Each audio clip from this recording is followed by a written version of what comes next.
ओम शांति। तुम सिर्फ कर्म पर ध्यान दो और वो श्रेष्ठ कर्म करो, क्योंकि शिक्षा तुम्हें मिल रही है। श्रेष्ठ कर्म करो। बाकी ये पूछना इसके साथ ऐसा क्यों, उसके साथ ऐसा, तो उसके लिए पूरा मुरली सुनो, आप ही समझ आ जाएगा कि क्यों किसी के साथ ऐसा, क्यों किसी के साथ ऐसा। बाकी अभी तुम्हारे साथ कुछ ऐसा ना हो, उसके लिए तुम्हें शिक्षा मिल रही है ना, तो वो शिक्षा धारण करो। माना अभी हमारा शरीर छूट जाए, हम कौन से घर में जाके जन्म लें क्या पता। इसीलिए कर्मों पर बड़ा ध्यान देना चाहिए। समझा? तो पाप आत्मा को तो बहुत सजा खानी पड़ती है।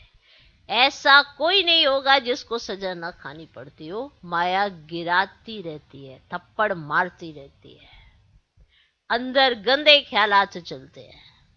अब कई ऐसी ऐसी मनस्थिति हो जाती है, वो समझ ही नहीं पाते हमारे साथ ऐसा क्यों चल रहा है। तो ये भी तो विकर्मों का खाता ही है ना। आप सोचना चाहे अच्छा, सोचते बुरा, अच्छा सोच ही नहीं पाए, बताओ। ये भी तो कर्मों का ही फल है ना। ओके।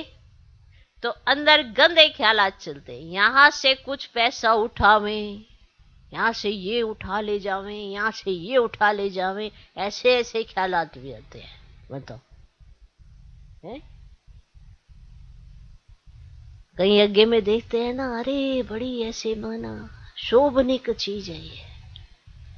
हाँ, अंदर ही है। ऐसे रख के भाग जाते, कहा किसको पता लगना है कि यहाँ पे क्या पड़ा था। बड़ा अच्छा से आकर्षित, अरे ये चीज बड़ी अच्छी है, हमारे घर में बड़ी काम आएगी। और अंदर सोचेंगे कि अरे मेरे तो बस बाबा की है ना, अपने बाबा की है। हाँ? माना टॉपिक ही पूरा गलत, बताओ। हम कहते हैं कि बाबा हमारा जो आपका, ठीक है। अब बाबा को तो स्टूल में कुछ नहीं चाहिए, पर हम क्या करते हैं, बाबा के घर में जाते हैं, बाबा सब कुछ आपका, हमारा ये सारा यज्ञ में जितना भी दिखाई दे रहा है वो सब हमारा, बस।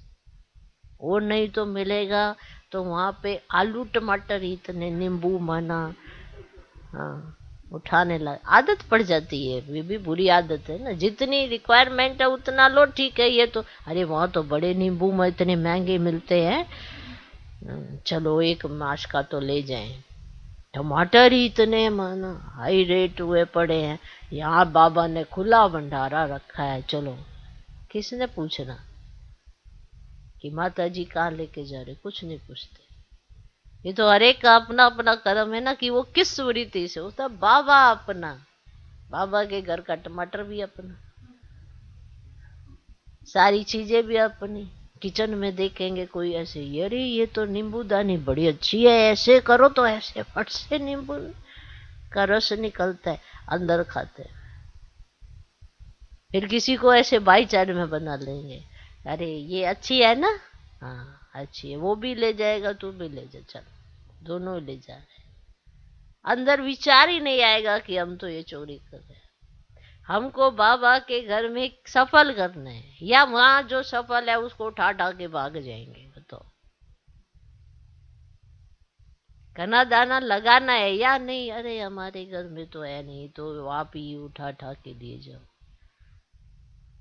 वृत्ति, समृद्धि, क्या आपने क्या चिंतन, तो क्या कहते हैं, अरे बाबा का घर अपना घर ही तो है, उसमें क्या बड़ी बात है। बड़ी बात है ना। हमको अपना सफल करना है, या सफल किया किसी का उठा उठा के ले जाना है। आपके ऊपर बोझा चढ़ेगा। आज छोटी सी चीज को उठाने का संकल्प आएगा, कल कहीं और से कुछ चीजें उठाने का संकल्प गारंटी आएगा, जरूर आएगा जरूर। क्योंकि इसी तरह से वो संस्कार बनना शुरू हो जाता है। और हम सोचते हैं हम तो अच्छा सोच रहे हैं, अच्छा नहीं सोच रहे हैं, हमारे ख्यालात बिगड़ते जा रहे हैं और हम ध्यान ही नहीं दे पा रहे हैं। फिर कई बार हम ऐसे ही अभी लाए और फिर ले जाएंगे, ऐसे भी होता है। हम सफल भी करते हैं, फिर कहते हैं अरे हमारी चीज यहाँ पे ऐसे खुद ही उठा उठा के ले जाएंगे, ऐसे भी कई होते हैं और अलग तरह के ख्यालात होते हैं।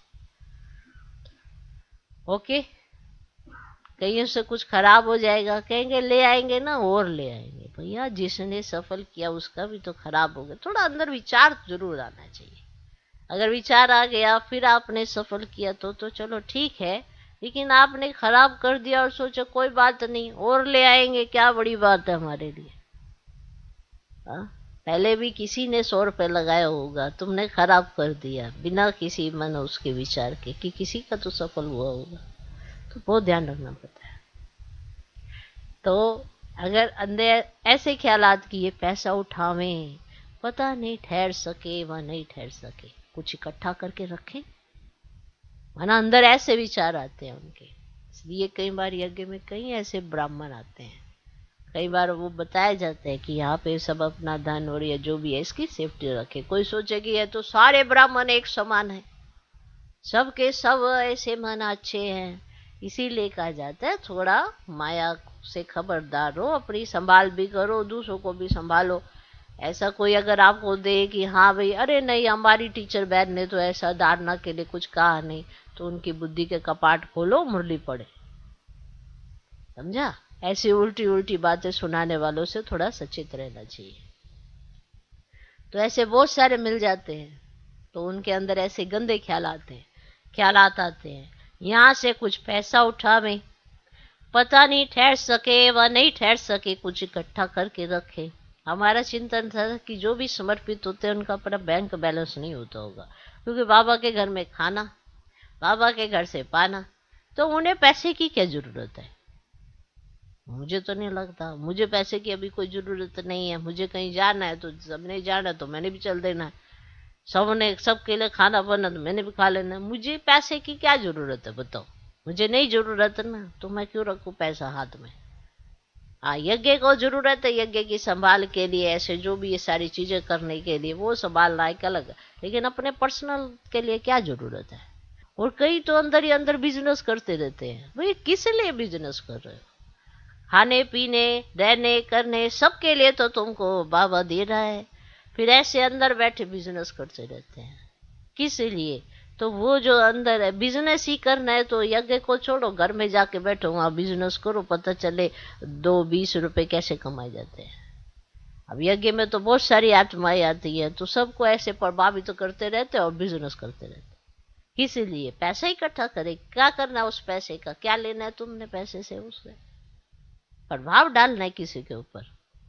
बाबा तो कहते हैं ना तुम ऐसा बनो तुमको सब मिलेगा, ऑटोमेटिकली आता है। धन किस लिए चाहिए? हमें नहीं लगता धन की जरूरत पड़ती है समर्पित को। हमारा निश्चय ओके। तो फिर इसीलिए उनको ख्यालात भी आते हैं कि यहाँ से कुछ पैसा उठावे, पता नहीं ठहर सके वहाँ नहीं ठहर सके, माना 10-20 साल में हमारे साथ कुछ ऐसा ना हो जाए, हमको जाना ना पड़ जाए, हमारे पास बैंक बैलेंस नहीं होगा तो क्या होगा। इसीलिए भी वो इकट्ठा करते रहते हैं। तो जैसा चिंतन होगा आने वाले समय वैसा हो ही जाएगा। तो कुछ इकट्ठा करके रखे। अब यह है ईश्वरीय दरबार, राइट एंड फिर धर्मराज भी है, उनकी सजाएं तो 100 गुना ज्यादा है। ओके। ओम शांति।